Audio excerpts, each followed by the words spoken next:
Ballers, what's going on? It's Preacher, and today we're continuing our little series. The Pandas are coming! That's right, the Panda expansion is coming. In fact, it's about to hit the PTR, patch 5.0, which is going to be sort of bringing us up to date. We're going to get our new spells, our new talents, get people checking that stuff out. So check out the guides on my channel if you're not sure how your class will change. And what you're preparing for. Most of the classes are done now. We're just missing one or two in various different areas. But we'll get those done, don't you worry, before the Pandas actually arrive. What we're going to be doing today is looking at the second part of the first video we did. The first video was about short-term getting your characters ready, selling everything you possibly can. And it was good to see that lots of you made thousands of gold from doing that and have in a better position after doing that process. So, now we're in part 2. We're looking for some ways of making long-term gold. Some of you guys struggle with gold, and that's understandable. Some people aren't sure exactly how do we abuse gold, how do we get gold, that kind of thing. Okay, so today we're going to look at ways of long-term planning. This is a way of making gold, but not right now. This is where we invest in something. You might be wondering, you might have seen in the real world, investing in stuff in order to make money in the long term. It's a very viable option to do by reading and trying to predict the future. It doesn't always work. Very important that you remember that, guys. It doesn't always work. But in general, it does work if we make sound, sensible, reliable decisions. So what are the kind of decisions we're going to be making today? Well, first of all, we've got a new class coming. The Monk class is joining the game. As such, that Monk class is going to be re-rolled by a hell of a lot of people. A vast majority of the player base are going to be at least trying out a Monk, leveling it up somewhere, and those Monks need some stuff.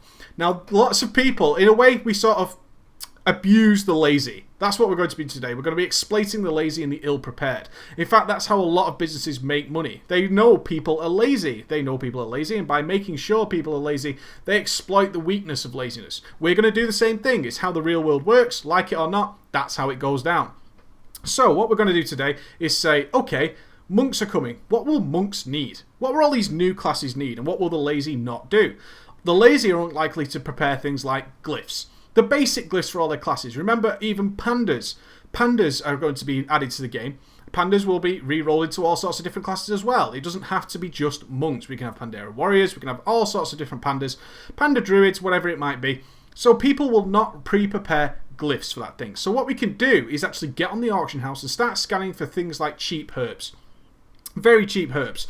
In Cataclysm, the endgame herbs now are extremely cheap. There's loads of people farming that stuff all day on all night. And we have time on our side. We have time. So what I do is I go to the auction house every couple of days. I just say herbs. I just flick through anything that comes up blue. And I make a judgment on whether or not I think that will be used by anybody for anything. Could it be the fact that a lot of people are going to need professions? They're going to need to start leveling their professions. So we've got glyphs to think about, so we can buy a lot of cheap Cataclysm herbs, get ourselves a lot of ink, make ourselves a lot of glyphs, get those ready on a nice bank character. When Mr. Pandari rolls around, we're going to stick up a ton of glyphs and watch them sell, because people want to try out the monks, want to try out various pandas, do the panda starting zone, all that kind of crazy stuff. People are going to be making pandas. It's going to happen. We know that for a fact. It's a nice, safe choice. Those people are going to want glyphs. We can make glyphs. They're also going to be leveling professions. So the other stuff that I do is I buy things that people will need for their professions. Now, there's a trick to this as well. You might see things like Fell Lotus, Frost Lotuses, good stuff that's used for alchemy. Very, very cheap on the auction house. There's a good reason for that. We don't use those things when we level a profession. We don't use them. So therefore, nobody buys them. That's right, nobody buys them. And the same goes for ore. If they're leveling blacksmithing, they're not going to be making a lot of pyrium gold stuff, true gold stuff, anything like that. They're going to want to get the levels, which means basic items, elementium ore, all that kind of stuff, the big bulky stuff. I made a couple of really nice purchases today. One was a little stack of mountain silver sage, needed for every alchemist who is leveling alchemy. They need that. So we're going to buy that really cheap now. And when Mr. Pandari rolls around, we're going to sell that for a hell of a lot of money. That's right. We're going to probably triple or quadruple the price we paid for it. We also look at things like mithril. Mithril is required throughout the universe for blacksmiths. They need tons of mithril, like 400 or something mithril. If you see anything that's green, you should have had your auctionator mod working for the last few weeks since we released the first video. As such, you should now have a good idea of what's cheap and what's not on your server. Anything that is blue, just go ahead and pick it up. But be careful, don't pick up stupid things like strangle kelp, not really used by the alchemists while leveling. Pyrium, very cheap, not really used by the alchemists while leveling or the blacksmiths. Same with true gold, things like that. What you want to be looking for as well is leather. Leather is an absolute pain in the ass to level leatherworking. As such, not a lot of people are going to level leatherworking. That's not easy to say. But if you do see stuff like heavy leather going very, very cheap, heavy leather is a nightmare for leather workers. We might see leatherworking become a really powerful profession and people are going to want to re-roll it. Things like that. Very, very important, guys. The other aspect we're going to look at is bags.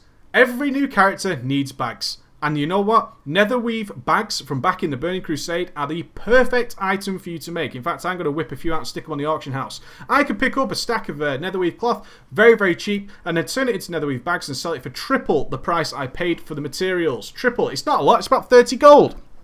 Hell, 30 gold in my pocket is better than 30 gold in anyone else's pocket. That's how I believe. And what you want to do is start stockpiling these bags. You want to get some on the auction house now. You can still turn a nice little profit on it. But what you want to do is have at least 100 to 200 bags ready for when Mr. Pandaria launches. And then flood the auction house with them. Get them up there. There'll be other people competing with you. That's for damn sure. And if you want, why not wait a week or two before you start putting them up? If that's your choice. It depends how long you're prepared to sit with all these items in your bank waiting to be sold. If you want to, just stick them all up and then ignore it, go and level. When Mr. Pandaria launches, stick everything on the auction house and then go and level and do whatever you want to do. Come back in a couple of days, check the auctions, rip all the stuff off and then relist it as well. You will sell it. It's still selling to this day. People love making alts. This stuff is still selling now. When Mr. Pandaria launches, we're going to have tons and tons and tons of people all waiting to buy this stuff because they haven't considered it beforehand. They don't have things prepared. They don't have a bank full of glyphs and a load of bags ready for their new character. At most, they're going to have their heirloom items. So there's not a lot of money to be made in enchants. Don't make low-level enchant scrolls. You may sell some. Probably not. Probably not going to sell too many because people tend to have almost a full set of heirloom items and the 1 or 2 slots that don't have heirlooms in, they're literally just going to fill it with whatever leveling crap they may pick up along the way and replace it as they do. What you will sell, however, is enchanting materials, things like strange dust, illusion dust. I picked up some infinite dust very, very cheap. Infinite dust, they need hundreds of that stuff while they're leveling enchanting. Hundreds of it. But they need it when they get to around TBC level enchanting. Most people actually cap their characters before they start doing their professions. It's a very not wise decision in my opinion. But that's what most people do. Again, purely out of laziness. I like to level my professions as I'm leveling. It's always helped me. It's always made it very, very cheap. But people don't do that. So what they will do in a few weeks, probably 2, 3, 4 weeks after Mr. Pandaria launches, they're going to start doing their professions. That's when you want to start spamming the auction house with all these very cheap materials that you've picked up. The thing to bear in mind is that right at the moment, everybody's flooding the Cataclysm zone. So Cataclysm ore, Cataclysm herbs, very, very cheap right now. Cataclysm enchanting materials, not so cheap due to the way the system works now. Heavenly shards, sure, they're pretty cheap. Everything else, not so much. So I wouldn't worry too much about Cataclysm enchanting materials. I would definitely look to pick up lots and lots of Cataclysm herbs because they're stupid cheap at the moment. You can pick up a stack of 20 for about 20 gold. Very, very cheap. You know why? Because when Mr. Pandaria rolls around, people are going to want to get their Cataclysm leveling in alchemy done, or Cataclysm inscription. Inscription is going to be much more powerful in Mr. Pandaria. They will need those herbs. The problem is that there isn't hardly any people in the Cataclysm zones anymore. The auction houses have been sapped dry of all this stuff. Now you have it in your banks ready to go and you picked it up at a fraction of the price it is worth now and you can relist it for triple, quadruple the price and people will buy it. People do not want to farm. They do not like farming. It's boring, it's tedious. They would rather pay 100 gold for a stack of herbs than spend an hour farming 20 herbs. That's just a fact. They just don't want to do it. So you go ahead and relist that and make a lot of money. So this is part 2 of what we want to look at. This is long-term investment. We are looking for things people will need in Mr. Pandaria that is readily available now. And Cataclysm stuff is super cheap right now. Super cheap. So pick it up, stick it in your bank and don't worry about it because in a few months it's going to be worth a hell of a lot more. And don't try and clean out the auction houses. That's not what we want to do. Look at what I'm doing in the background. I'm just picking up 1 or 2 items, just a couple of things that appear either blue to my auctionator or green. I'll pick up a few of those and just stick them away for a rainy day. And by the time Mr. Pandaria rolls around, I'm going to have a lot of materials ready and raring to go. And I'm just going to relist them whenever I feel the time is appropriate. Alright guys, that's part 2. Next week we're going to be looking at preparing your character to level. Very important, there's a lot of preparation to do for leveling so you can have a nice, smooth and fun experience while you're leveling. You're not worried about stupid crap along the way. You take it easy, ballers.